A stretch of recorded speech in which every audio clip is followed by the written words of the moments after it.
بسم اللہ الرحمن الرحیم۔ رب ذوالجلال کے بابرکت نام سے شروع کرتا ہوں جو دلوں کے راز خوب جانتا ہے۔ آپ سبھی ناظرین کو روحیل وائس چینل میں دل کی گہرائیوں سے خوش آمدید کہتا ہوں۔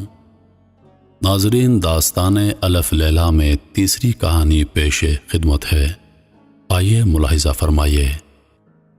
قدیم زمانے میں ہندوستان کے کسی حصے میں ایک نہایت نیک اور انصاف پسند بادشاہ رہتا تھا۔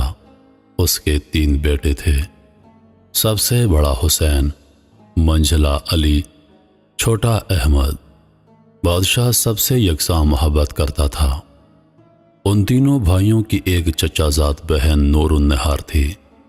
نور النہار بے حد حسین اور ذہین لڑکی تھی۔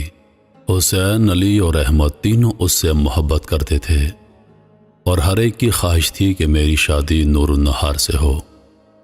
بادشاہ بھی اس بات سے واقف تھا اور چاہتا تھا کہ کسی طرح اس معاملے کا حل نکل آئے۔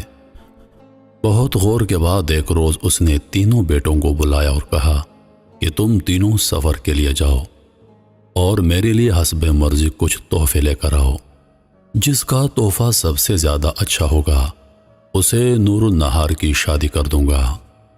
تینوں بھائیوں نے سر تسلیم خم کیا اور سفر کے لیے تیار ہو گئے۔ بادشاہ نے معقول زادرہ دے کر سب کو رخصت کر دیا۔ حدود شہر تک تو وہ ایک ساتھ رہے، پھر الگ الگ سمت میں روانہ ہو گئے۔ بڑے شہزادے حسین کو بش گڑھ دیکھنے کا بہت شوق تھا، چنانچہ وہ اسی سمت روانہ ہو گیا اور بہت دشوار راستوں کو طے کرتا ہوا وہاں جا پہنچا۔ شہر کی زیبائش دیکھ کر اسے بہت خوشی ہوئی۔ رعایا خوشحال تھی اور زر و جواہرات کی ہر طرف فراوانی نظر آتی تھی۔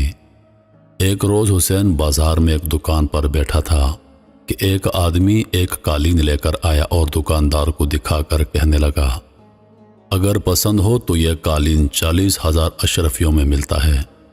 حسین نے بڑے تعجب سے اسے دیکھا اور کہنے لگا، اس میں کیا خاص بات ہے جو اتنی قیمت تم مانگتے ہو؟ اس آدمی نے کہا کہ یہ عجیب چیز ہے، اس پر بیٹھ کر جہاں کا حکم دیجیے فوراً اسی جگہ پہنچا دے گا۔ شہزادہ اس کی یہ صفت دیکھ کر بہت خوش ہوا اور دل میں سوچنے لگا، والد کے لیے اس سے بہتر اور کون سا تحفہ ہوگا۔ چنانچہ اس نے امتحان کے بعد 40,000 اشرفیوں میں وہ قالین خرید لیا اور یہ سوچ کر کہ میں اس کی مدد سے ذرا سی دیر میں وطن پہنچ سکی، تفریح کے لیے مزید قیام کا ارادہ کر لیا۔ تینوں بھائی یہ فیصلہ کر چکے تھے کہ 1 سال کی مدت ختم ہونے